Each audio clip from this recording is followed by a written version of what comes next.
Esta noche contamos nuevamente, como siempre, con el apoyo de el Instituto de Astronomía. Tenemos a la doctora Alenka Negrete Peñalosa. Nos va a hablar sobre la vida secreta de los cuasares dentro del ciclo Conocimiento Astronómico, Galaxias y el Universo, coordinado por la doctora Irene Cruz González.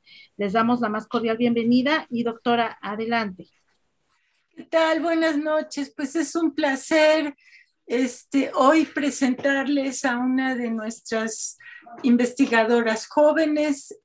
Alenka Negrete es catedrática del CONACYT y pues trabaja en el Instituto de Astronomía de la UNAM actualmente. Alenka cursó la carrera de física en la Facultad de Ciencias de la UNAM, hizo su maestría y doctorado en el instituto, asesorada por Deborah Dulcin y la doctora Paola Marciani, perdón, del Observatorio Astronómico de Padua, o sea, tuvo un par de tutoras excelentes. Hizo, creo que 2 estancias postdoctorales y actualmente está en el Instituto de Astronomía de la UNAM. Su especialidad, pues como todos los colegas que han participado en este ciclo, es la astrofísica extragaláctica, y sus áreas de interés pues son tanto la cosmología observacional como el estudio teórico y observacional de las galaxias activas. Nos va a hablar hoy de un tema pues muy interesante, donde ella es una especialista importante, joven, con mucho empuje y muchas ganas también de transmitir su conocimiento. Entonces, Alenka, te dejo aquí con tu público para que nos cuentes sobre la vida secreta de los cuasares. Muchísimas gracias, Irene. Yo les voy a platicar un poquito de las cosas con las que he estado trabajando. Aquí está mi presentación, me parece que ya lo pueden ver.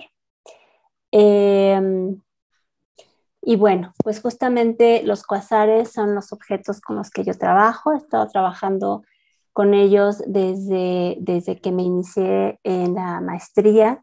Ya tiene un buen rato de esto. Y pues bueno, esto es parte de lo que yo estudio.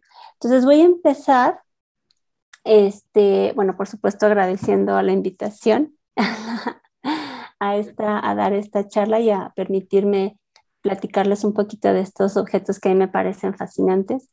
Y voy a empezar primero pues por decir, ¿no? ¿Qué es un cuasar? ¿A qué nos referimos cuando decimos cuasares?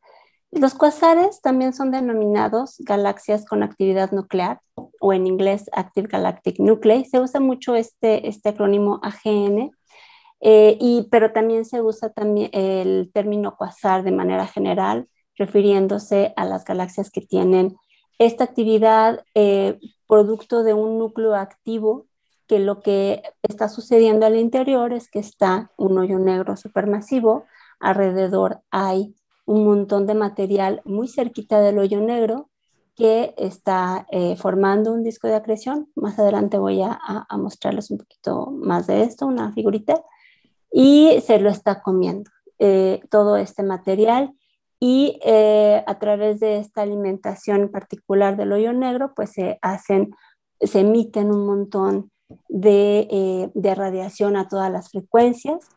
Y aquí les presento un ejemplo de una radiogalaxia en particular. Voy a hablar de radiogalaxias, de cuasares, de agenes, de galaxias en general que tienen esta actividad nuclear.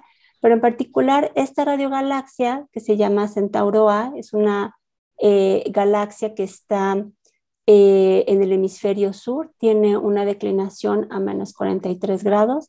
La Ciudad de México está en el hemisferio norte a una declinación de más 19.5 grados. Entonces, bueno, nosotros no podemos ver esta galaxia desde aquí, pero sí en el hemisferio sur. Esta galaxia está relativamente cerca, aunque ustedes no lo crean, está a una distancia de 14 millones de años luz. Tiene un tamaño, la parte óptica, otra vez voy a señalar cuál es la parte óptica, de aproximadamente 60,000 años luz. En comparación con el tamaño de nuestra Vía Láctea, es un poquito más grande. Nuestra Vía Láctea tiene un ancho, un tamaño en su disco de 50,000 años luz, y en su núcleo tiene un hoyo negro de aproximadamente 5.5 millones de masas solares. Entonces, esta imagen que yo les presento aquí es un ejemplo muy bonito, es una imagen compuesta, quiere decir que tiene varias imágenes en diferentes longitudes de onda superpuestas. Por ejemplo, están los rayos X, el óptico, el infrarrojo y el radio. El radio son estas estructuras que se ven perpendiculares al disco de la galaxia. Y pues bueno, ya lo dije, tiene una intensa, muy intensa actividad nuclear de todos estos fenómenos energéticos que están acretando y que no pueden ser atribuidos a otros fenómenos, por ejemplo, estrellas o brotes de formación estelar, regiones con gran formación estelar. Aquí les muestro 3 ejemplos de una galaxia que tiene una actividad nuclear. Lo que quiero que se fijen en esta galaxia, NGC 5548, es que el núcleo es muy brillante a comparación de NGC 3277, que es una galaxia normal, y a comparación de NGC 6946, que es una galaxia que tiene brotes de formación estelar, estos brotes de formación estelar de los que les hablo. Su núcleo es muy particular. Y pues bueno, nosotros podríamos poner nuevamente como ejemplo una galaxia espiral normal con un hoyo negro supermasivo inactivo en su núcleo. Es importante mencionar que la gran mayoría de las galaxias, si no es que prácticamente todas, tienen un hoyo negro en su núcleo, pero no todas están siendo alimentadas, y eso se traduce en que no todas tienen esta actividad tan intensa que nosotros vemos. Hay algunas que de repente pasa por ahí una estrella, como en el caso de nuestra Vía Láctea, y de repente hay un poquito de actividad, pero no tiene una actividad constante. Existen galaxias que tienen núcleos activos y que son en su núcleo brillantes, pero todavía se puede ver la estructura de la galaxia que los hospeda. Sin embargo, los cuasares, que pueden ser galaxias relativamente distantes, su núcleo es tan intenso que opaca el brillo de la galaxia que lo está hospedando. Entonces solamente lo vemos como un punto. Aquí les muestro una imagen de un campo en donde se puede ver una galaxia normal, arriba donde se ven los brazos espirales, se ve una galaxia elíptica un poquito abajo, una estrella que se ve brillante y un cuasar. Y el cuasar se ve como la estrella igual de brillante. En particular, este cuasar está opacando la luminosidad de la galaxia que lo hospeda. Entonces son fenómenos energéticos muy importantes que están dándose aquí. Ahora, ¿dónde se hospedan estos monstruos, estos cuasares? Pues bueno, sabemos, hemos visto, se ha estudiado ampliamente que en el universo existen diferentes tipos de galaxias. Entonces, por ejemplo, estoy aquí mostrando un campo profundo que se ha observado con el telescopio espacial Hubble. Se observó durante muchísimo tiempo en esta liga aquí de gigapan.com. En particular, este número se puede ver este campo profundo que fue observado por este telescopio espacial a lo largo de muchísimos años. Se tienen muchas imágenes de una región aproximadamente del tamaño de la Luna. Entonces, se pueden ver las estructuras del universo distante y se pueden ver todo este tipo de diferentes galaxias que se tienen aquí. Entonces, sabemos que existen diferentes tipos de galaxias y que a lo largo del tiempo las han estado organizando. De manera muy general se pueden agrupar en 3 grupos: las galaxias elípticas, las espirales y las irregulares. Entonces aquí les muestro en el dibujo de la izquierda, la parte de arriba son dibujitos que muestran cómo sería la estructura, y en la parte de abajo les muestro un ejemplo de cada uno de este tipo de galaxias, ¿no? Elípticas, espirales y irregulares.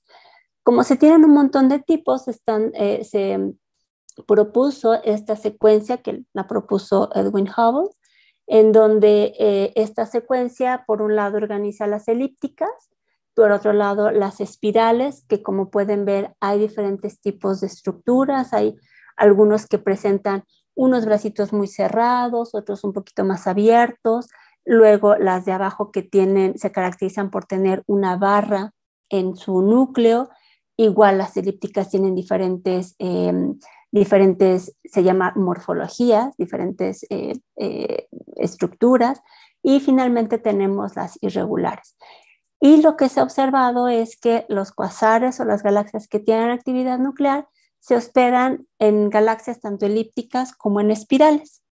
Y bueno, aquí yo les muestro unos ejemplos, donde principalmente se ha observado que los cuasares se hospedan tanto en galaxias espirales y son llamadas galaxias Seyfert, pero también se hospedan en galaxias elípticas que se denominan cuasares. Aunque también cuasares, como ya lo mencioné, solamente se ve el puro puntito y no se ve la estructura, pero se cree que este puntito, la galaxia que está atrás, probablemente sean galaxias elípticas. No se puede saber porque pues no las vemos, pero sí tenemos otro tipo de información que puede relacionar el tipo de galaxia que lo hospeda, la galaxia anfitriona, y los datos, las pistas observacionales.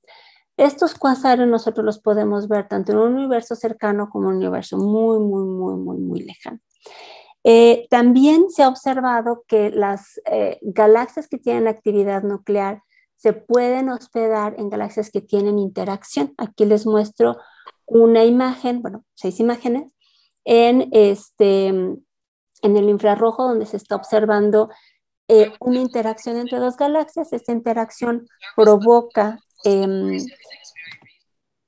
esta actividad nuclear. Este es un ejemplo en el infrarrojo. Acá tenemos unos muy, muy, muy bonitos ejemplos en el óptico, donde podemos ver diferentes estados donde están interactuando estas galaxias. Por ejemplo, la primera de arriba a la izquierda, tenemos una galaxia que parece que pasó justamente por en medio de la otra galaxia y formó este anillo, y esta segunda galaxia que parece como una flecha que lo está atravesando.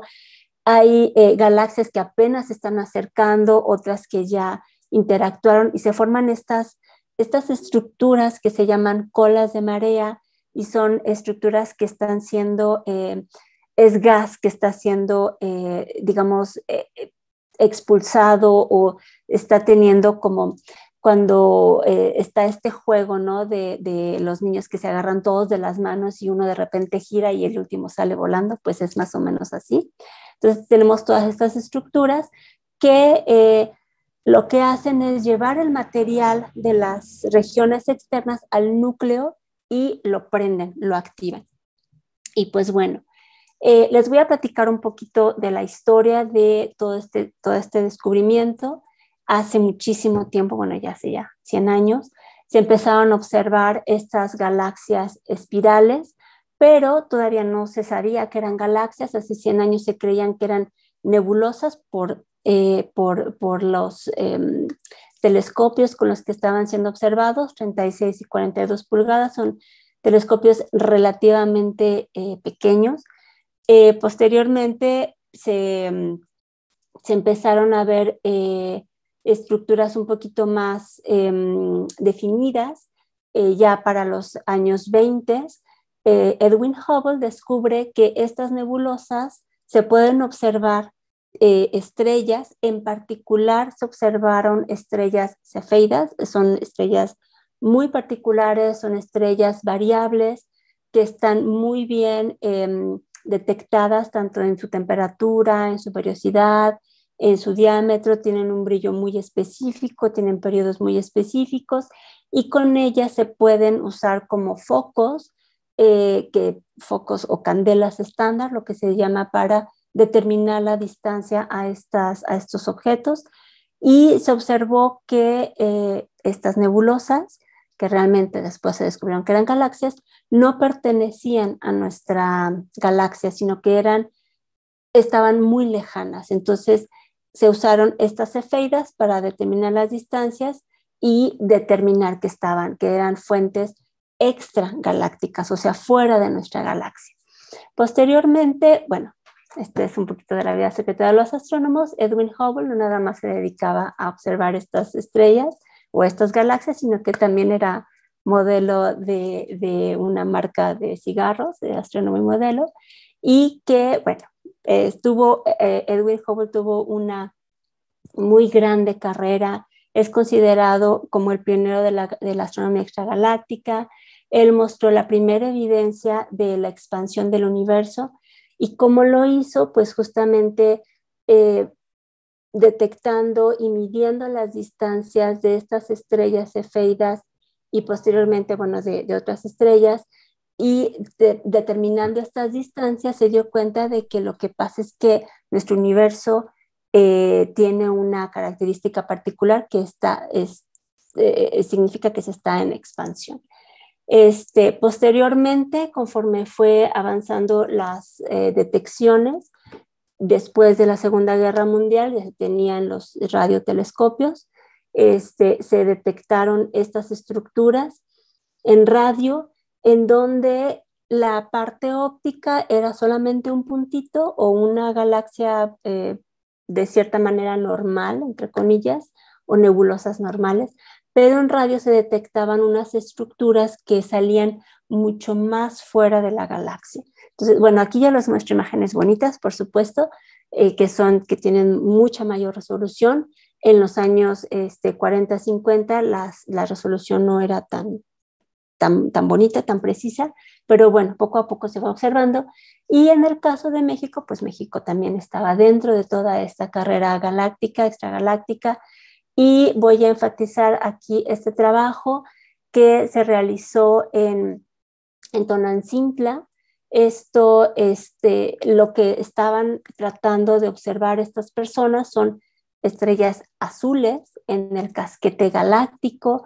Ellos publicaron este trabajo y se dieron cuenta posteriormente que estas estrellitas azules tenían unas características muy particulares que dijeron, caray, estos no son estrellas, son objetos cuasi estelares, y a partir de aquí es donde se acuña el término quasar. En realidad, quasar es un acrónimo en inglés que viene de esto, quasi stellar object o quasar, y en español se tradujo como quasar.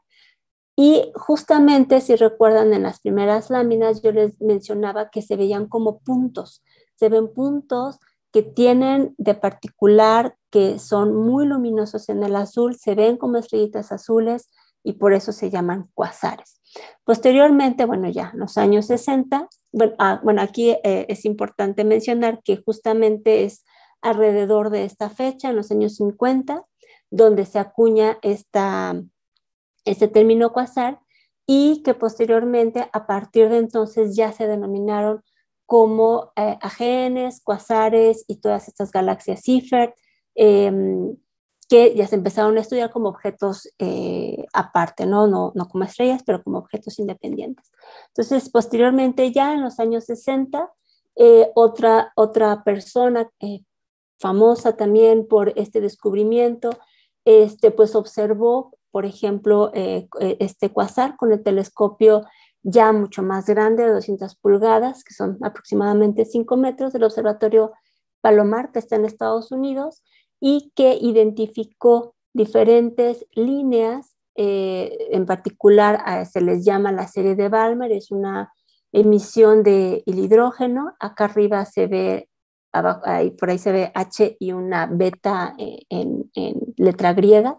Esta línea H beta se sabe que tiene una longitud de onda muy particular en donde se emite, y yo la veo muy corrida. Acá en el diagrama de abajo se ven dos trazos, uno rojo, que es el observado. Estas líneas que se ven aquí corresponden a las líneas de emisión que les menciono, de las líneas de Balmer, y que el espectro azul en línea punteada es el espectro donde debería de estar esta línea, y se observa corrido hacia el rojo. Esto significa que este objeto está siendo afectado por la expansión del universo y está siendo corrido hacia el rojo. Significa que está alejándose de nosotros. Mientras mayor velocidad tenga o mayor corrimiento al rojo tenga, más lejos está.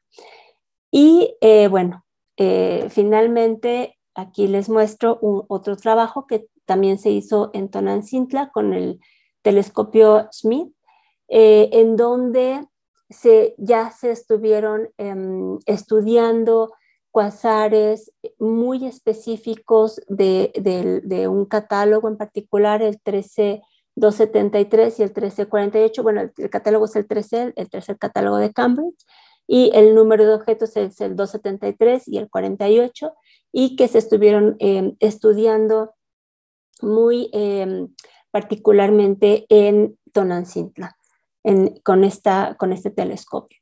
Y pues bueno, ya de esto ya pasó mucho tiempo.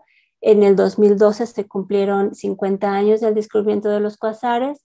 Aquí, este es un trabajo que hizo, una recopilación que hizo estas tres personas, Mauro, Paola y Jack. Paola, como mencionó Irene, fue una de mis asesores de tesis doctoral, junto con Débora Dulcin. Débora es una muy reconocida investigadora en el Instituto de Astronomía. Y bueno, voy a continuar con la parte de cuasares en sí. Entonces, ¿cuál es su estructura? Nosotros tenemos aquí, les voy a mostrar un videito muy bonito, en donde nosotros podemos ver que en el núcleo está el hoyo negro supermasivo, de masas de millones a miles de millones de veces la masa del Sol. Tiene esta estructura amarilla naranja que ven, es el disco de acreción, es materia que está acretándose, que está cayendo al hoyo negro.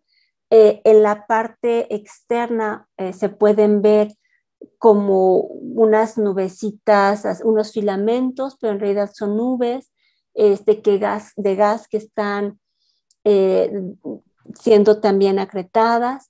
Y finalmente vemos para algunos objetos, esto sí es importante aclararlo, estos jets. Este hilito que parece que sale se genera, la base del jet está cerca del hoyo negro, y que está siendo eyectado. Están allí aparte del material que está siendo acretado, este material está enredado en campos magnéticos, y el jet, lo que hacen estos campos magnéticos es justamente colimar las partículas y eyectarlas. Entonces, esta es una estructura muy general.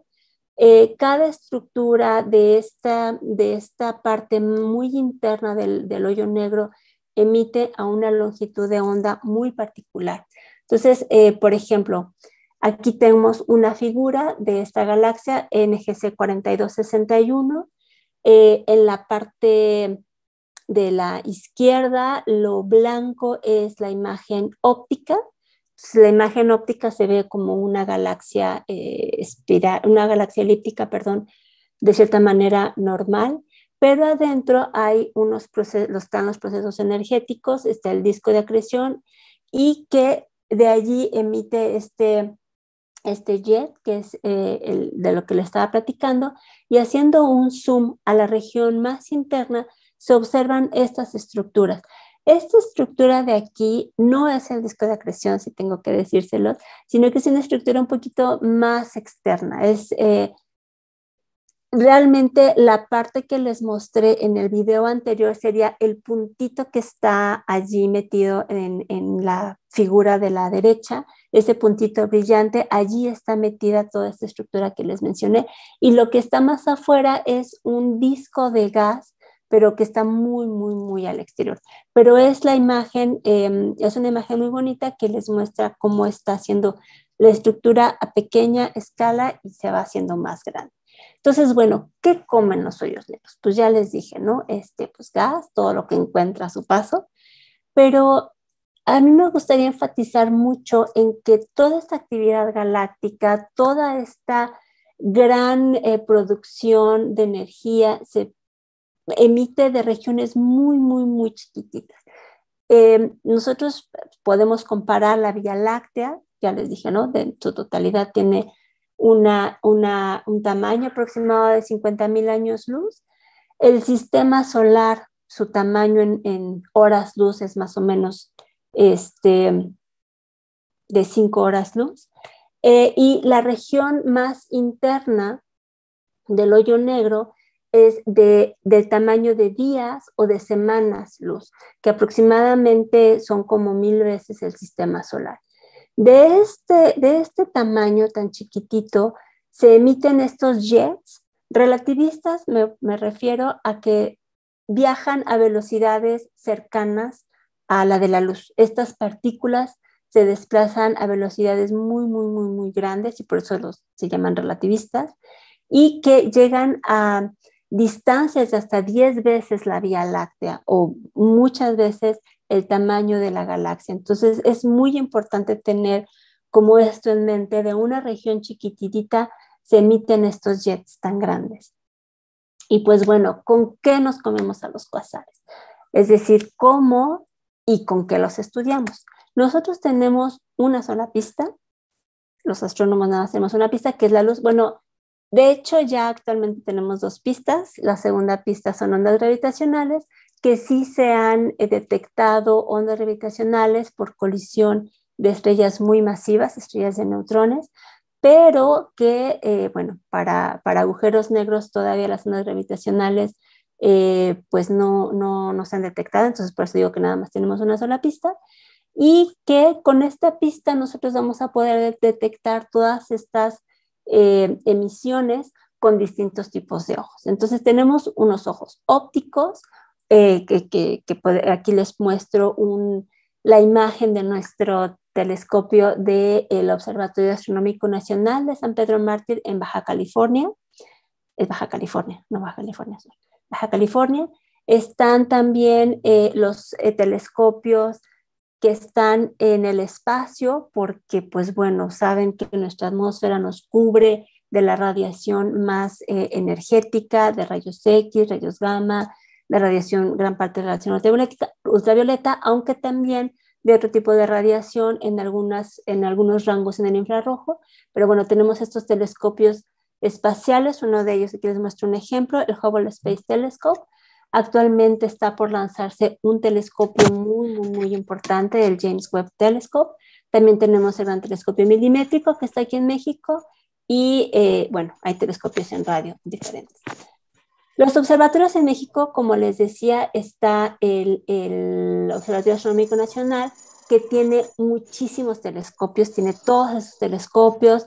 Digamos, los primeros son estos 3, el de 2 metros, el primero que les enseñé, y los 2 de arriba, el 1.5 y el 84. Y estos otros telescopios, Boots, Dedoti, Quattle, Scientex y Tau, son telescopios de reciente generación. Son telescopios robóticos que están dedicados a buscar planetas, a tener una detección rápida de la contraparte de óptica, de emisión de brotes de rayos gamma, en fin, un montón de cosas que se están haciendo aquí. El sitio es privilegiado, hay que conservarlo y está muy padre.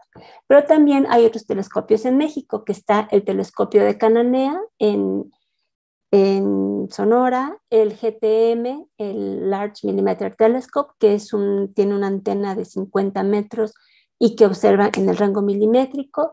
Está también un telescopio pequeño de 1 metro en Tonantzintla, y tenemos HAWC, que lo que hace es detectar ¿cómo se llama? Eventos energéticos que provienen de partículas cargadas de estos fenómenos. Particular también observa algunos cuasares. Hay otros telescopios alrededor del mundo. Por ejemplo, está el telescopio más grande de 500 metros, observa en radio. Aquí les muestro solamente unos poquitos ejemplos, hay muchísimos. Mauna Kea, el Observatorio de Atacama, que es un arreglo, bueno, tiene diferentes telescopios, uno de ellos es un arreglo de antenas, en fin, hay un montón. Y en particular quiero hacer énfasis en el Event Horizon Telescope. Este es un arreglo de muchos telescopios alrededor del mundo que lo que hicieron fue observar al mismo tiempo todos estos telescopios. México participó con el LMT o el Gran Telescopio Milimétrico. Lo que hicieron fue observar al mismo tiempo diferentes objetos. En particular, aquí les enseño la galaxia, ¿cuál fue? M87. Aquí está, sí tengo el mouse. Aquí está M87, que está en la constelación de Virgo, entre Virgo y Ixtaleo. Esta es la galaxia, aquí se observa la galaxia elíptica que tiene un jet. Este jet tiene un tamaño aproximado de 5,000 años luz y que lo que hizo este gran telescopio con este gran ojo, observó en ondas de radio la parte nuclear y que seguramente muchos de ustedes lo han visto, produjo la primera imagen de un agujero negro. Entonces aquí está un pequeño videito que a mí me gusta muchísimo, en donde va haciendo un acercamiento a justamente este objeto que está relativamente cerca, no está tan alejado. Y bueno, esta es la galaxia como se ve en diferentes longitudes de onda. El óptico es este punto brillante. Aquí está el jet que les mencionaba y que fue observando. Estos jets que se ven son en radio también, y lo que produjo gran telescopio conjunto fue esta imagen, ¿no? Del agujero negro central. Lo que vemos como una pincelada son campos magnéticos, pero lo que vemos aquí es la estructura más interna del hoyo negro y del horizonte de eventos. Por eso este telescopio se llama Event Horizon Telescope. Es la imagen que está más cercana a este hoyo negro. Y pues bueno, voy a continuar. ¿Con qué nos comemos a los AGNs? Pues ya les dije, emiten en todas las longitudes de onda, que es el reflejo de las diferentes componentes en emisión, en rayos X, en ultravioleta, en visible, en infrarrojo y en radio. En todas estas diferentes longitudes de onda emiten. Los podemos observar en imagen compuesta y en espectroscopía. Por ejemplo, en imagen compuesta, que fue la primera imagen que les mostré, Centauro A es una imagen compuesta. Ya vemos aquí visible, rayos X, infrarrojo y radio. Como les mencionaba, en radio se ven estos jets y en espectroscopía se ven estas líneas en emisión particulares. Entonces, bueno, también tenemos emisión ultravioleta. Aquí tenemos varios ejemplos. Aquí en emisión ultravioleta sí observamos la actividad de los cuasares, pero también podemos observar otro tipo de actividad energética, como son brotes de formación estelar muy intensos. Y aquí tenemos esta emisión en radio. Y aquí lo que les quiero mostrar es un ejemplo muy bonito de una radiogalaxia, Cygnus A. La parte visible de la galaxia es este cuadrito que les muestro aquí. Ya no me muestra el mouse. Bueno, este cuadrito de la radiogalaxia, y que a partir de allí se emiten estos jets muy intensos. Y por acá les voy a mostrar un ejemplo de cómo se ve en radio, en particular observado con un arreglo que se llama Very Large Base Array, que es un arreglo de antenas muy grande. Bueno, ya no los platico, pero aquí se ve, es un monitoreo que se está haciendo en radio y que todos estos jets, esta es la parte más interna. Aquí en esta crucecita se ve el centro visible de la galaxia y se ve cómo estos jets van como caminando, ¿no? Van caminando aquí lo voy a repetir otra vez, cómo se van desplazando, ¿no? Esto, acá arriba están el año en el que se estaba observando, esto fue aproximadamente en 5 años, cómo se va desplazando este jet. Ok, entonces esta es un videito muy bonito. Y que la parte espectroscópica, cómo se obtiene una emisión, un espectro.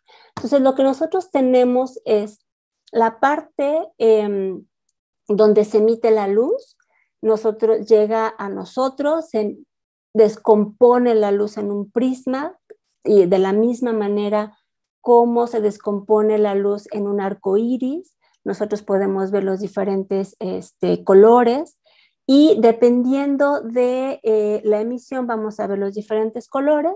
Aquí nosotros lo que vemos son estas banditas de colores que vemos aquí en esta figurita, y que dependiendo de qué está enfrente de nosotros, podemos ver líneas en emisión o podemos ver líneas en absorción.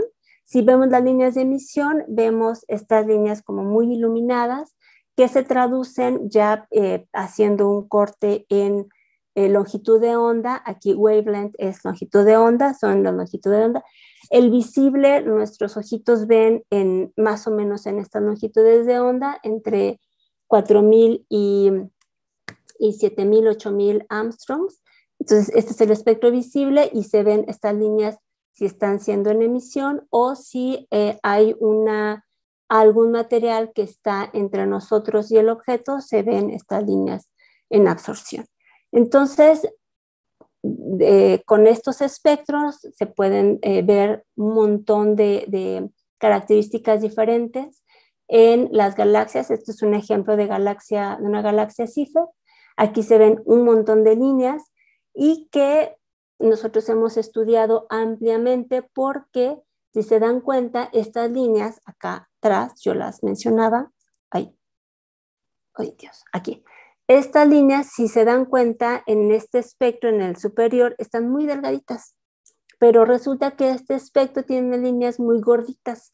Entonces uno se pregunta, ¿por qué en los cuasares, en particular en las líneas están ensanchadas? ¿Qué es lo que se ensancha? ¿Y por qué hay líneas gorditas y líneas que están más delgadas?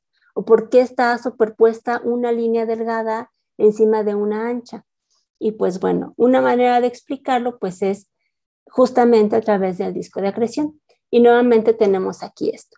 Si ustedes se dan cuenta, la parte de afuera, esta parte de material que está acá afuera, está caminando o está rotando a una velocidad menor que la parte de aquí adentro. Es decir, tiene una velocidad aquí diferenciada. Y que dependiendo de qué tan lejos estén las nubecitas, van a rotar más lento o van a rotar más rápido. Y esto lento y esto rápido nos habla aquí de velocidades. Ojo, aquí las velocidades son de cientos por acá afuera a miles de kilómetros por segundo. Es la velocidad de rotación de estas partículas. Y que esta velocidad de rotación se refleja en justamente cómo nos llega a esta emisión. Si tenemos una rotación lenta, la parte que está corrida al azul y que está corrida al rojo, pues es chiquita y nosotros podemos ver una línea más angosta. Y si tenemos una rotación más rápida, que es la parte más cercana al hoyo negro, tenemos una mayor velocidad y tenemos un mayor ensanchamiento.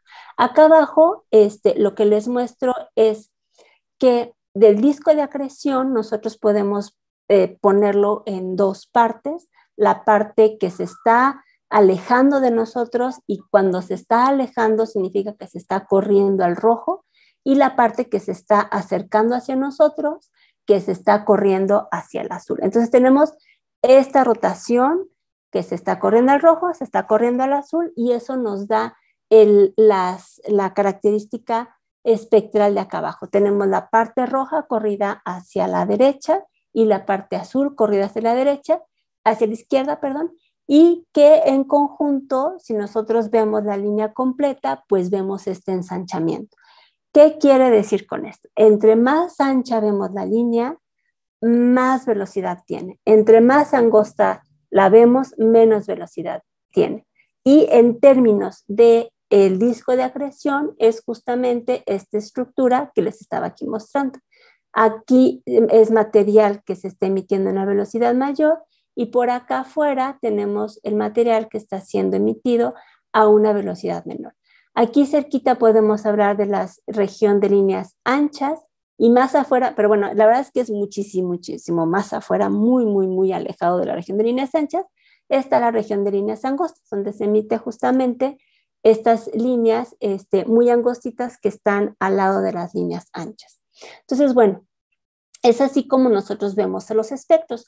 Otra cosa muy particular de los cuásares es que son muy variables.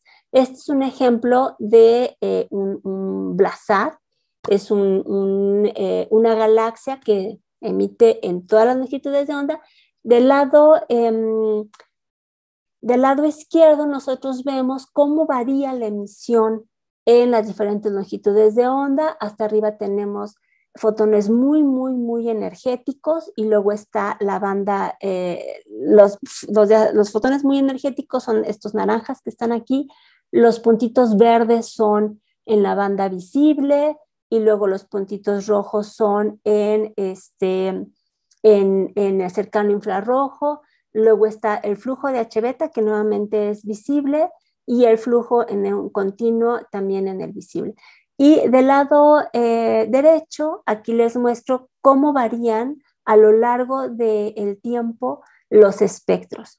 Y en particular varía la pendiente de este espectro que nos habla de las variaciones que puede tener los fenómenos energéticos muy cercanos al hoyo negro.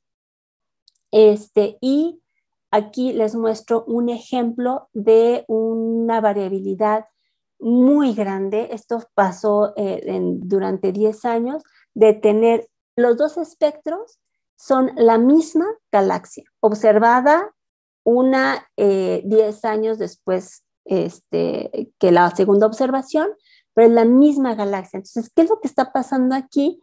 Que primero el hoyo negro tenía mucho material para comer y se observaban todas estas líneas en emisión y de repente algo pasó que una de dos, o se le acabó el combustible o dejamos de ver o algo nos está ocultando la región donde se emiten estas líneas anchas, pero el chiste es de que ya no vemos nada. Esta variabilidad es una de las más importantes que se ha observado. Y aquí les voy a mostrar un videíto de una galaxia de la variabilidad de NGC 5548. Y aquí lo que les estoy mostrando es arriba la variación en el perfil de una línea en particular de H-beta y abajo es la variación en el flujo de lo que se le llama el continuo ionizante o en el flujo de lo que está, digamos, comiéndose el hoyo negro, lo que está produciendo de cuando se come el hoyo negro, la parte del disco de acreción. Entonces aquí nosotros lo que podemos ver es que efectivamente cuando el continuo ionizante está muy arriba, la línea se emite muy fuerte y cuando está abajo, la línea se emite muy poquito. Y que a veces se observan este perfil de doble pico de lo que les decía del disco de acreción, de la parte roja que se aleja y la parte azul que se acerca, ¿no? La parte roja del lado derecho y la parte azul del lado izquierdo. Y bueno, la verdad es de que les he dicho un montón de nombres, Seyfert, cuasares, radiogalaxias, blazares, AGNs, y la verdad es que soy muy tramposa porque todos estos nombres reflejan el mismo tipo de objeto, ¿no? Todos son galaxias con actividad nuclear, pero que tienen diferencias entre sí. Por ejemplo, hay unos que emiten en radio, no todos, nada más el 10%. Hay otros que se les ve la estructura de la galaxia, pero si es espiral se llama Seyfert, pero si no es espiral entonces ya se llama de otra manera. Las radiogalaxias se observa que están en galaxias elípticas, hay un montón de estructuras, un montón de morfologías, en fin. Entonces, la verdad es que esto puede llegar a una confusión y que pues bueno, la verdad, así estamos nosotros observamos un montón de objetos y que estos objetos reflejan la enorme variedad de cuasares, ¿no? Ahora, ¿a dónde o por qué tenemos tanta variedad de nombres? ¿Cómo explicamos estos distintos tipos de núcleos activos? Podemos nosotros pensar a través de la estructura. Como ya les dije, es un disco de acreción y un disco de acreción no es una estructura esférica, no es una estructura simétrica, sino que tenemos ahí un disco. Entonces, como ya les había explicado, pues está este disco de acreción y que dependiendo, se cree, este es un modelo que se estaba proponiendo, dependiendo de cómo lo estemos observando, vemos algunos tipos de objetos y si tiene orientación, vemos otros. Esto se explica a través del modelo unificado y el modelo unificado es justamente esto, ¿no? La orientación de la orientación depende el objeto que estemos viendo. Entonces, por ejemplo, si nosotros vemos un objeto en donde está este disco de polvo, que les mostraba en la figura que les decía que está como muy afuera, si este disco nos está ocultando la parte interna, entonces ya no vemos las líneas anchas y vemos los jets muy bonitos. Pero si lo estamos viendo de frente, entonces estamos viendo pues la parte interna justamente. Y es esto, ¿no? Dependiendo de lo que veamos, si nosotros vemos directamente, en particular, una radiogalaxia directamente hacia el jet, vamos a ver solamente un puntito, como el que se ve en la parte superior izquierda. Ese puntito se llama blazar, porque nada más vemos la pura emisión del jet. Si lo vemos de canto, entonces podemos ver estos jets bien bonitos, enormes, que se extienden muy, muy lejos. Pero si lo vemos en una cosa medio intermedia, medio podemos ver el núcleo, medio podemos ver la estructura, que también esto depende de qué tan distantes están, pues ya lo dije, mientras más lejos estemos, pues vamos a dejar de ver la morfología de las galaxias y solamente vamos a poder ver la emisión nuclear. Y pues bueno, es de esta manera como se explica. Finalmente, aquí les quiero platicar un poquitito nada más de una aplicación, de un trabajo que hemos estado haciendo, una aplicación de los cuásares. Entonces, bueno, no sé si se acuerdan de la ley de Hubble, que explica, que correlaciona la distancia del objeto con la velocidad de recesión, o bueno, la velocidad con la que se emiten, con la que se detectan, y en particular les hablaba de las estrellas cefeidas. Bueno, pues la edad del universo es aproximadamente 13.8 millones, 13.8 millones de años, aquí me equivoqué, y que las estrellas cefeidas, 13.800 millones de años, perdón, usando las cefeidas y otras explosiones de supernovas, que son la etapa final de unas estrellas masivas que tienen una luminosidad también muy específica y se pueden usar como estas candelas estándar, se puede observar hasta un corrimiento al rojo de 1.5, lo que equivale a 9.500 millones de años. Sin embargo, los cuásares se observan hasta corrimientos al rojo 7, que es casi la edad del universo, bueno, un poquito menos. Y entonces nosotros usamos estos cuásares y para detectar distancias. No cualquier cuásar, usamos un muy particular cuásar, que es uno de los que tienen unas emisiones muy, muy, muy intensas, se están acretando muchísimo material. Son estos, nosotros le llamamos acretores extremos, y estos los estamos usando justamente para observar muy lejos. Entonces, bueno, ya les había hablado de este corrimiento al rojo, que se va yendo las líneas pues, hacia el rojo, y que nosotros lo que estamos tratando es de que estos cuásares nos ayuden a estimar estas distancias. ¿Por qué es importante estimar distancias en el universo? Pues porque, por dos razones. Una, Porque, bueno, en el cuadrito superior acá vemos lo que pueden ver las estrellas hasta la distancia hasta donde se pueden ver, que se refleja en un cuadrito chiquititito acá abajo en la esquina inferior izquierda. Hay un cuadrito azul en donde es la distancia a la que nosotros podemos medir las distancias, ¿no? Con estas estrellas. Y los cuasares podríamos medir distancias mucho más lejos. Aquí esta gráfica, el punto cero sería la gran explosión, el Big Bang, y nuestro tiempo se recorre hacia la derecha. Entonces, nuestro tiempo actual está más o menos en medio. La importancia de saber las distancias es porque nos puede proveer de información para saber en qué tipo de universo estamos. Si estamos en un universo plano, es decir, se va a expandir por siempre. En un universo abierto, es decir, se va cada vez a acelerar más y más y más y más y más. O si estamos en un universo cerrado, que quiere decir que esta expansión del universo a lo mejor en algún momento se detiene y luego va a colapsar, no sabemos. Y determinar distancias así muy lejanas nos va a ayudar a poder determinar en qué tipo de universo estamos.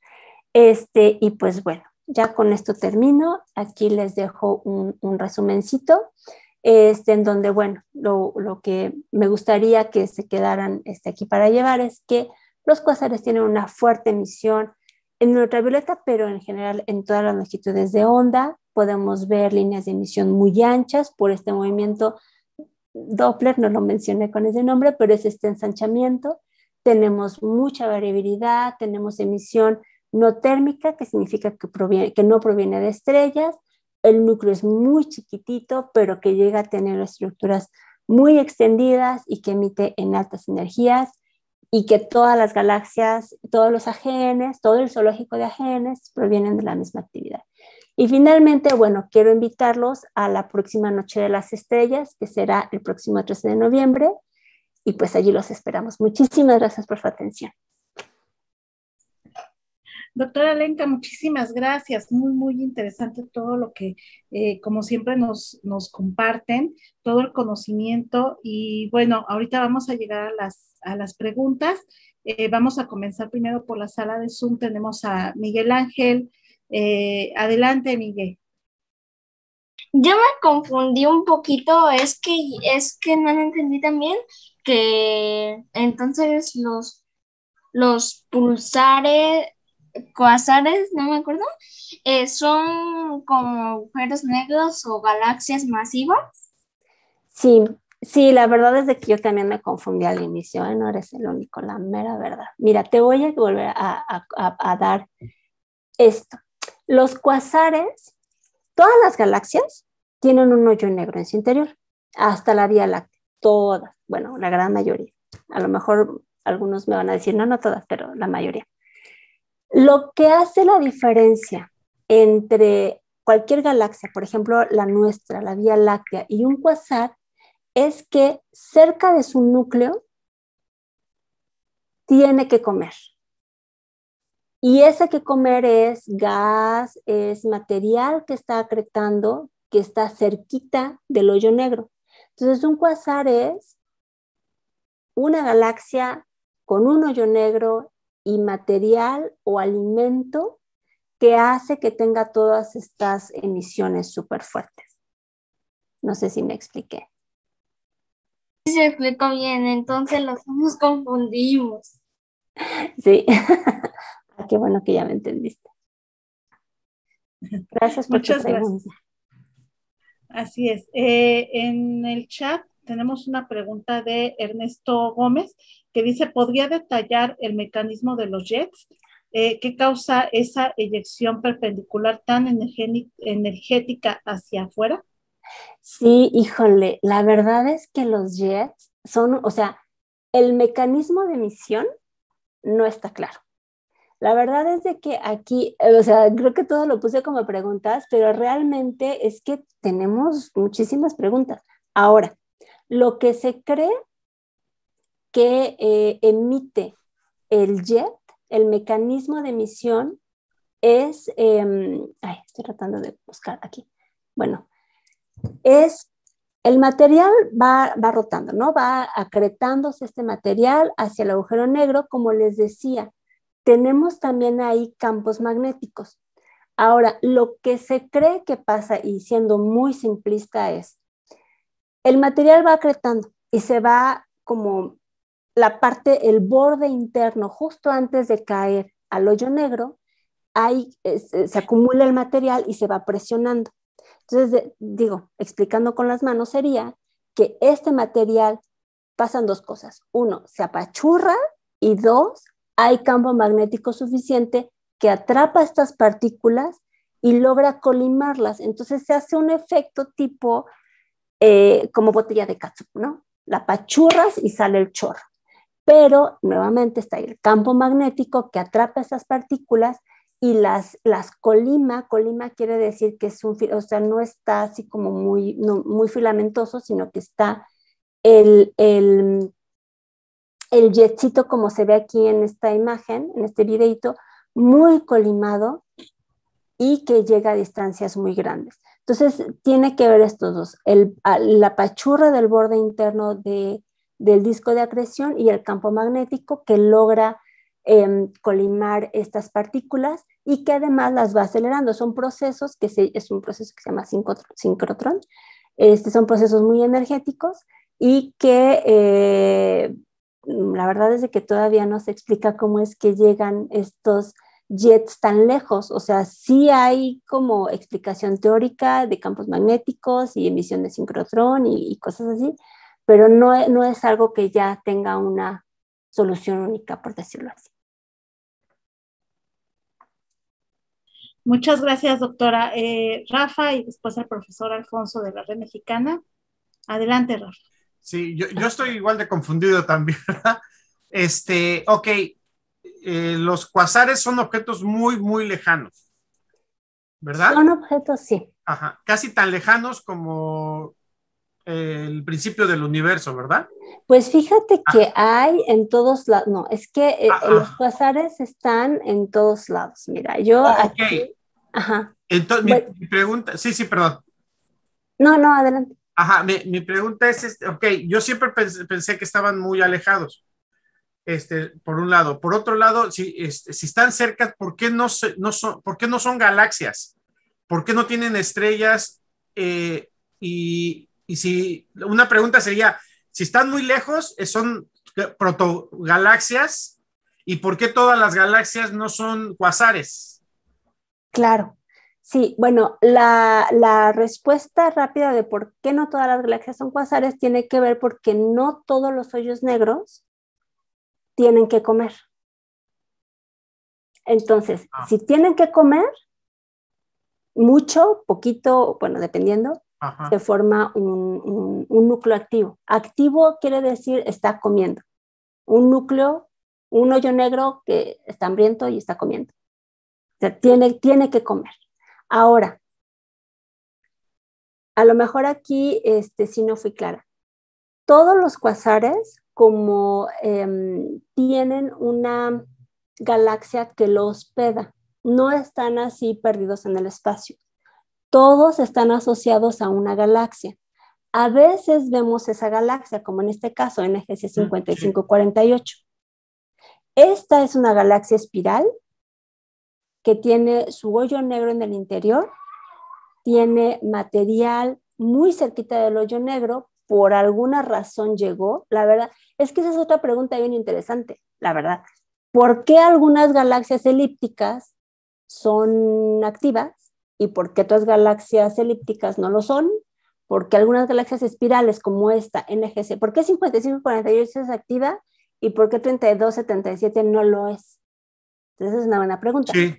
La cuestión es cómo se llega, cómo llega este material al centro del núcleo, ¿no? Del hoyo negro. Una puede ser a efectos, bueno, hay de la misma dinámica de la galaxia. Por ejemplo, hay algunos que dicen, no, lo que pasa es que las galaxias que tienen barra, la barra ayuda a llevar material de afuera hacia adentro, hacia el hoyo negro.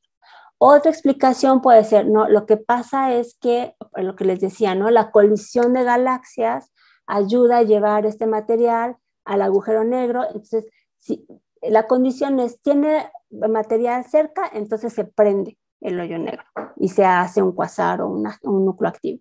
Entonces, siempre tiene que tener un mecanismo de llevar el material de afuera hacia adentro. Ajá. Este mecanismo no está claro todavía. Nosotros podemos observar un montón de galaxias y ver, pues tratar de hacer como un modelo evolutivo, ¿no? De las galaxias. Pero la realidad es de que tenemos un montón de ejemplos y que finalmente lo que observamos es ya la actividad prendida y luego podemos decir, lo que pasa es de que puede ser que sea fusión de galaxias y luego no vemos la parte interna porque está muy oscurecida por polvo que fue generado por esta fusión y mientras pasa el tiempo se va disipando este polvo y entonces ya vamos viendo la actividad nuclear. Uh-huh. Puede ser, puede ser un posible mecanismo. Otro posible mecanismo, porque bueno, nos podemos ir un poquito más atrás. Todos estos agujeros negros supermasivos también pues se originaron en el inicio del universo. No se sabe cuál fue el origen. Se habla de una evolución de, como les menciono aquí, de fusión de galaxias, y entonces los hoyos negros se fueron haciendo más grandes conforme se fueron fusionando las galaxias. Pero hay estudios en que se ve una galaxia, se llama de campo aislada, que también puede tener actividad nuclear. Entonces, no hay un solo mecanismo, puede haber varios mecanismos que lleven este material al núcleo. Wow, muy complicado, ¿eh? Sí, no, a mí me encanta ese tema. De hecho, a principios de los años 90 pude ver el Quasar 13-273 con un Celestron 14 y pues la verdad es una estrella, o sea, se veía chiquitito, no representaba nada, ¿verdad? Pero es muy interesante que esos objetos sean tan raros, ¿verdad? Exacto, por eso nos ayudamos de otros ojos. Nuestros ojos ven en el visible, pero están los ojos infrarrojos, los ojos de radio, claro, que nos ayudan a ver otras cosas. Gracias, doctora. Al contrario, gracias a ti. Profesor Alfonso, adelante. Buenas noches. Primeramente, felicitar a Lenka. Excelente su plática. Muchas gracias. Lo referente a entonces, hablando de los jets, se puede decir que se detectó por las ondas en ondas de radio, gracias al campo magnético que sale de los jets y están dando las partículas dando vueltas alrededor en una forma de ciclotrón, ¿sí? Uh-huh. Y gracias a esas, cada vuelta que da esas partículas mandan un fotón de onda de radio que se puede detectar con ello. ¿Es correcto esto? Ajá, exactamente. Las partículas, estas partículas, bueno, pueden ser, son partículas cargadas, ¿no? Por ejemplo, electrones, ¿no? Que se van enredando justamente en el campo magnético y que van siendo aceleradas. Cuando estas partículas son aceleradas, emiten. Bueno, tienen doble pico de emisión. El primero es en radio, el segundo es a altas energías. Pero estos jets que estamos viendo, efectivamente, es emisión sincrotrón que está siendo emitida en radio, justamente. Y sí. Mi otra pregunta es, ¿qué tanto esperas del James Webb? ¿Del James Webb? Que se va a lanzar, exacto. Sí, es que sí, estamos como muy a la espera y desde hace mucho tiempo que se lanza y no se lanza, pero parece ser que ahora sí en diciembre se va a lanzar. Lo que pasa es que el telescopio James Webb tiene a comparación digamos que va a reemplazar, entre comillas, ¿no? el Hubble Space Telescope, que tiene un tamaño de telescopio de 5 metros y que va a observar a diferentes longitudes de onda, en particular en el infrarrojo. Es bien importante esta longitud de onda porque nos habla de otros procesos. Todos los ojos nos hablan, bueno, todas las longitudes de onda nos hablan de diferentes procesos. En el caso del infrarrojo se van a ver no nada más cuasares, pero también se van a ver objetos que están oscurecidos por polvo, y lo que pasa en particular en el infrarrojo es que, y ya no me quise detener mucho en eso, es que el toro de polvo que está rodeando algunos AGNs, la mayoría de AGNs, por acá, este disco que vemos acá de polvo, opaca en la luz visible los fotones que vienen del núcleo, bueno, luz visible, pero también energéticos como rayos X. Y lo que vemos en el infrarrojo es el polvo absorbe esta radiación y la remite en el infrarrojo. Entonces, nosotros podemos darnos cuenta de qué es lo que pasa ahí adentro en la luz infrarroja. Entonces, el James Webb es muy importante porque es un telescopio muy grande, va a observar en el infrarrojo particularmente, pero también en otras longitudes de onda, y que va a tener una resolución espacial, es decir, vamos a poder ver más hacia las estructuras más chiquitas, pero también como espectral, es decir, vamos a poder ver bien todos los perfiles de las líneas que se llegan a emitir, pero de estas galaxias con actividad nuclear, de otras galaxias que tienen actividad muy importante, pero en emisión de regiones de formación estelar y en otros objetos. Gracias y nuevamente felicidades. Sí, muchas gracias. Gracias, doctora. Gracias, profesor. En el chat, Arturo Ibarra, muchas gracias por tan ilustrativa conferencia. ¿Podría explicar nuevamente sobre las líneas engrosadas en las gráficas, su relación con la velocidad radial del disco de acreción? Sí, ya había visto esa pregunta y eso está aquí. No, aquí no. Ay, ¿dónde está? Sí, efectivamente, lo que pasa es que, bueno, creo que aquí está, sí, aquí está. Bueno, mejor me voy a esta. Nosotros tenemos el disco de acreción. No tengo un disco, pero bueno, tenemos el disco de acreción. Si no es una estructura esférica, o sea, no es una estructura que lo podemos ver igual como el Sol, ¿no? De cualquier lado lo vemos igual, no.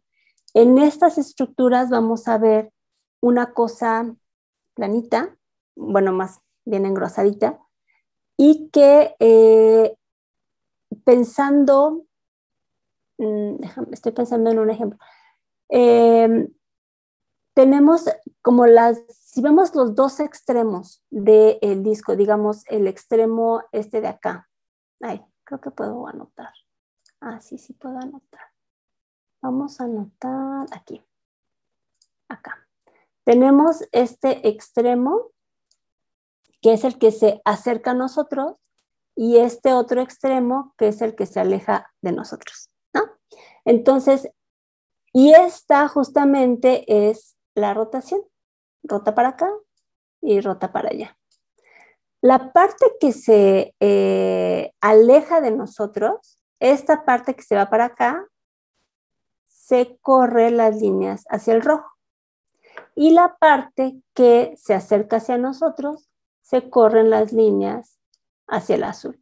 Este efecto de correrse hacia el rojo y correrse hacia el azul, la manera más fácil de pensar en términos auditivos es las sirenas de las ambulancias, ¿no?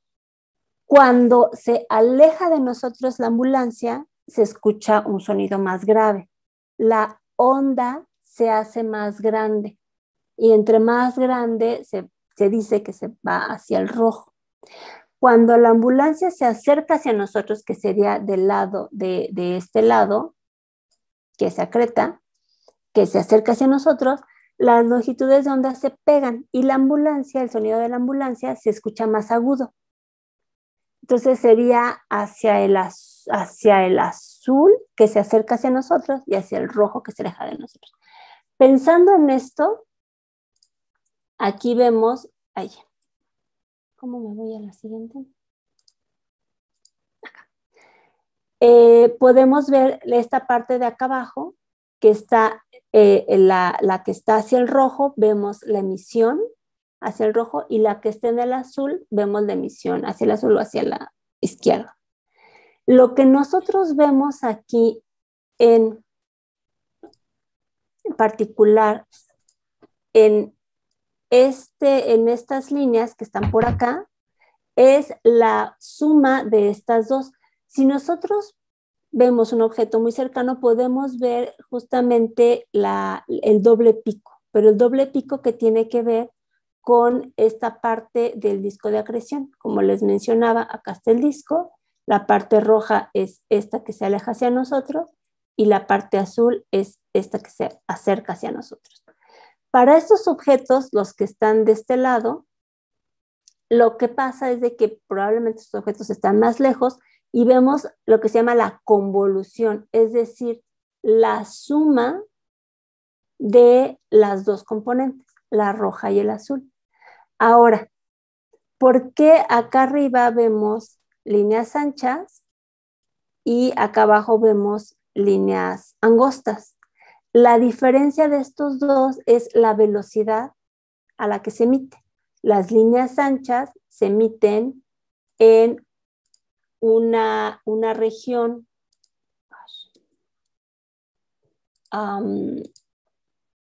mucho más interna, que aquí les pintaba, aquí se va muy rápido el material, va rotando cada vez, mientras más cerca está, más rápido rota.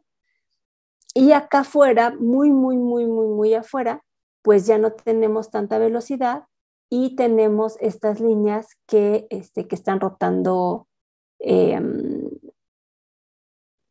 pues más despacito.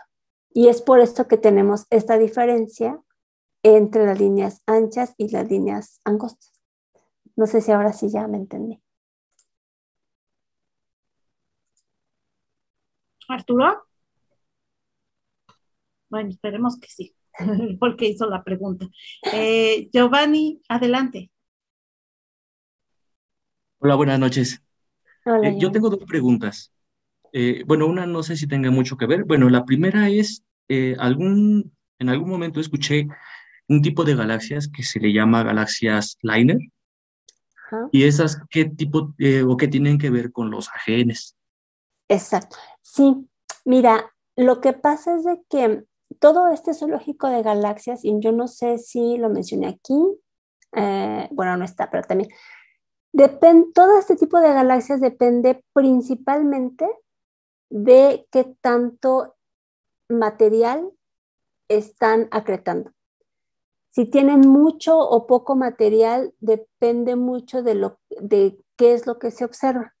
Los liners son Low Ionization Nuclear Emission Region, es decir, regiones de emisión nucleares de baja ionización.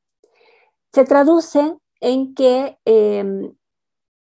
estamos viendo solamente la parte menos ionizada, que a su vez se puede traducir en que probablemente, o bueno, no probablemente, en eso sí está estudiado, la parte interna está siendo oscurecida, o la parte, digamos, que tiene más galleta, está siendo oscurecida por polvo.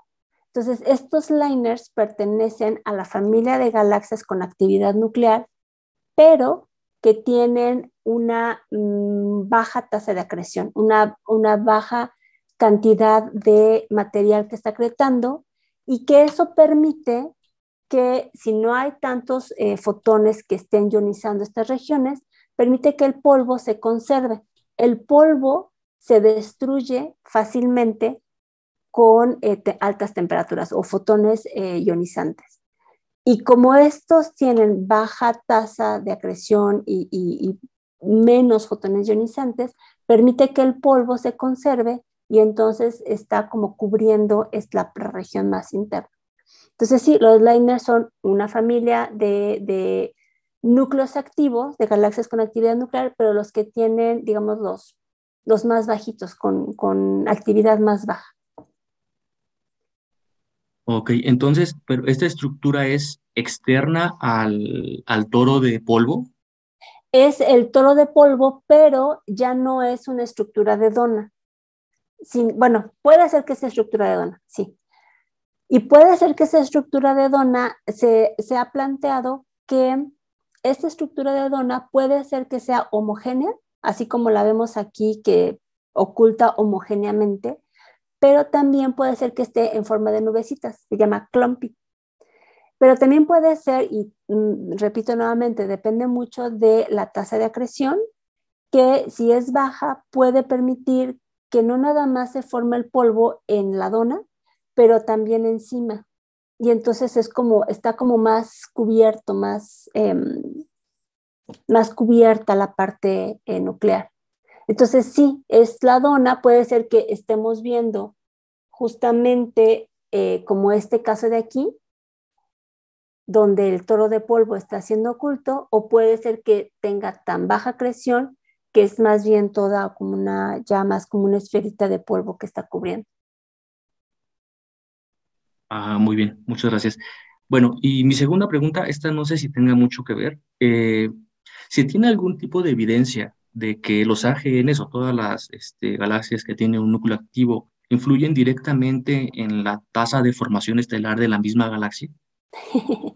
Sí, fíjate que esa es una pregunta bien interesante y justamente estoy ahorita, bueno, ya no tengo más imágenes aquí, pero estoy trabajando con un estudiante de doctorado. Estamos con unas galaxias que fueron observadas, se llama espectroscopía de campo integral. ¿Qué quiere decir? De toda la galaxia, por ejemplo, una espiral que tengamos por acá, de toda esta espiral se hace un espectro de un montón de regiones. Es como que se hace una cuadrícula, por decirlo así, de toda la galaxia y se obtiene un espectro. Entonces tenemos el espectro nuclear, que es el que les había mostrado, pero también tenemos el espectro de todas las regiones de la galaxia. Y justamente estamos tratando de ver qué relación tiene la actividad nuclear con la galaxia que lo hospeda, pero también con la formación estelar. Y la verdad es que los cuasares son unos mal portados y encontramos actividad nuclear, actividad de formación estelar intensa, pero no tan intensa, pero de todos tipos.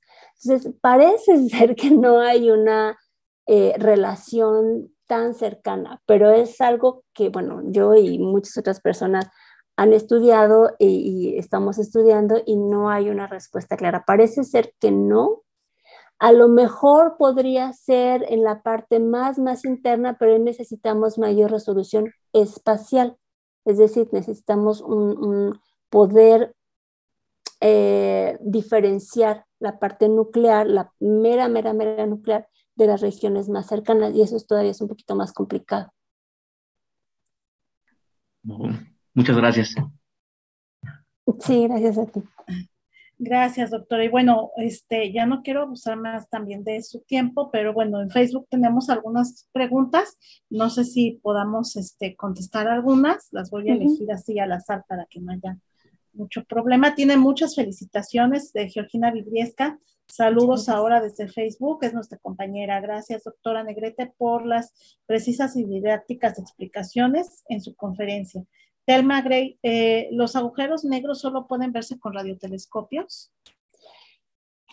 Por la imagen del Event Horizon Telescope. Lo que pasa es, a ver, los agujeros negros, pues son negros, no los podemos ver.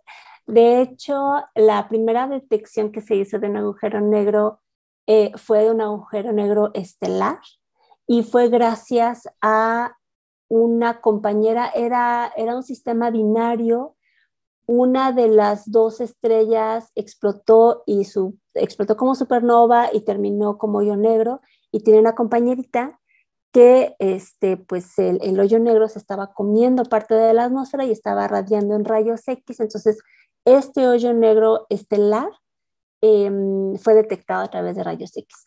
En la parte de las galaxias, la verdad es que es bien difícil poderlos observar. De hecho, como les mostré, hay una sola imagen que se usó con el ojo más grande que pudimos nosotros tener ahorita, y el ojo más grande observa en radio.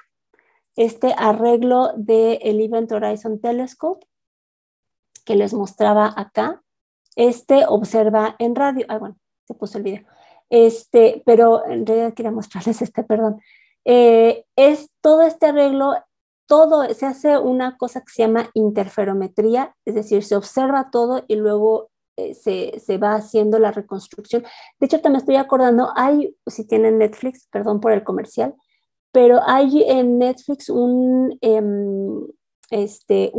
documental, ay, ¿cómo se llama? Tiene algo que ver con hoyos negros, pero búsquenlo. Es justamente de esto, del Event Horizon Telescope, de la parte teórica. Está Stephen Hawking, también está ahí, platican con él, y la parte observacional. Es un reto súper grande observar, en particular estos hoyos negros. Se buscó el agujero negro, bueno, uno de los agujeros negros con actividad nuclear más cercanos que tiene este JET, que está súper bien estudiado, súper bien identificado, y fue un esfuerzo muy grande, y que finalmente, bueno, repito, todo este arreglo fue para observar en radio, en particular en radio. Espero haber contestado la pregunta. Sí, gracias. A Tom Snyder pregunta, ¿sigue vigente la constante de Hubble H70 o tiene variabilidad? Es que en todo hay incertidumbre, entonces sí se usa H70, hay muchos estudios, incluso nosotros también estábamos tratando de restringirla, pero se da la constante y tiene un rango de error, entonces para términos prácticos y dependiendo de para qué se quiera usar, se puede usar el 70, hay algunos que usan 68, pero sí, en general sí. Y depende de otras cosas, de cosas más cosmológicas, pero sí. Muy bien, muchas gracias. Bueno, creo que, bueno, ¿qué es la estrella gigante que está ahora en el sur? De seguro está diciendo lo que vemos ahorita, estamos viendo Venus. Pregunta sí. que cuál es la estrella gigante que está ahora en el suroeste. Sí, Venus, pero también creo que por ahí andaba Saturno. Hay aplicaciones muy buenas en el teléfono. Híjole, perdón por el comercial, yo uso Stellarium, pueden descargarla, está la versión gratuita y allí pueden ustedes, se descarga y literal con el, poniendo el teléfono a la dirección. Miren, por ejemplo, a ver si se ve. Aquí se ve no, para acá, es que se ve hacia arriba. Bueno, hacia abajo. Ahí se ven las estrellas. Se pueden detectar, no se pueden detectar, se pueden identificar los objetos que están en el cielo, planetas, constelaciones, estrellas brillantes, en fin, objetos allí.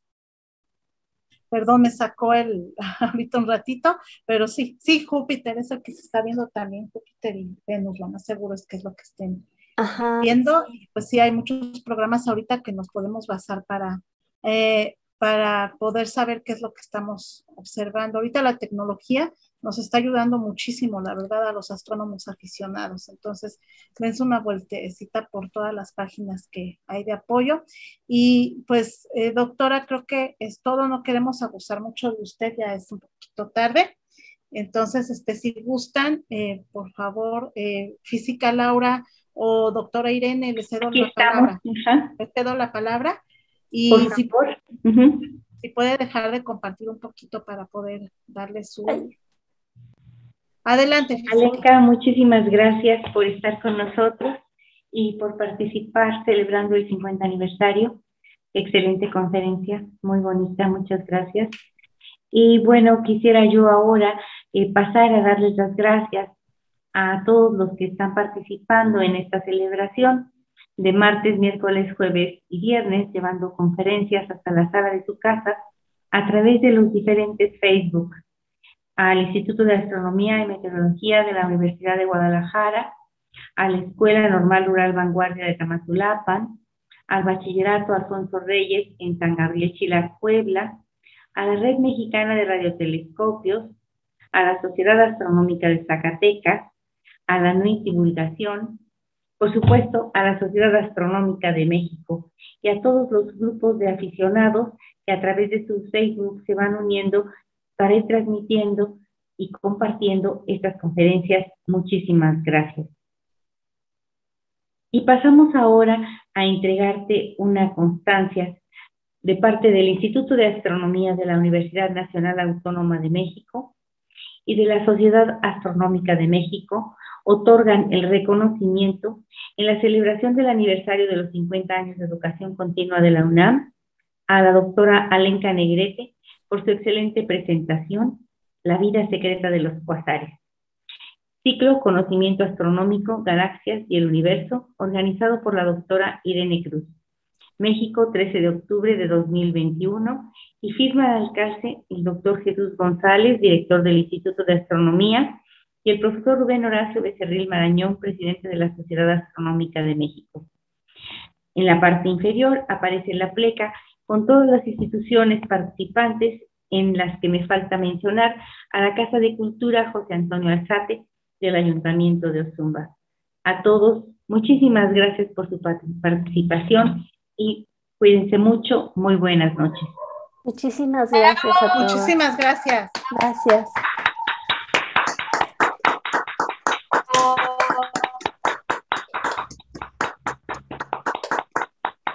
Muchísimas gracias, doctora. Felicidades. Tiene muchas felicitaciones en Facebook, por si de repente gusta meterse a la página de la SAM, Sociedad Astronómica de México en Facebook, para que vea todas las preguntas y todas las felicitaciones que tiene. Y bueno, nosotros no nos queda más que agradecerles mucho su presencia. Y este 15 de octubre los esperamos en el ciclo José Vasconcelos, celebrando el 100 aniversario de la SEP con la mesa redonda, ¿por qué se debe dar ciencia a la niñez?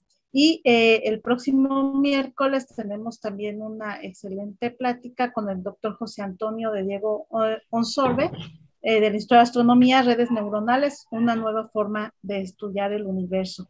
Y bueno, les agradecemos muchísimo toda su participación, toda su entrega, y nos estaríamos viendo el viernes y posteriormente el miércoles, como siempre, con todas nuestras interesantes pláticas. Muchísimas gracias, doctora física. Gracias. Laura, a todos los que están participando, a la doctora Irene por la coordinación, muchísimas gracias.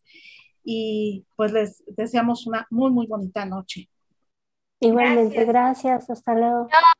Buenas noches. Felicidades. Hasta luego. Y bueno, contestando un poquito también lo que nos están preguntando sobre, ahorita que ya nos salimos un poquito de Facebook, sobre cómo hacerse socios y todo esto. Y bueno, más o menos les comento que si gustan mandar un correo al correo de las sociedades astronómicas, que es Sociedad Astronómica de México, todo en minúsculas y todo seguido, Sociedad Astronómica de México, AC@gmail.com. Ajá, para que ahí les demos toda la información que requieren. Y pues muchísimas gracias, muy bonita noche y descansen todos. Y como dice la física, vamos a seguir cuidándonos todavía un ratito más. Fernando, bonita noche. Buenas noches a todos. Muchas gracias. Doctora Alenka, muchísimas gracias y saludos a los peques. Al contrario, gracias. Betty, Arturo. Hasta luego. Bonita Adiós, noche. Betty, Arturo. Buenas noches. Bye, bye. Física Laura, bonita noche. Edith, Mele, buenas noches. Bye, buenas noches. Arturo Ibarra, bonita noche. Gilberto, bonita noche. Qué bueno que estuvimos otra vez con su compañía.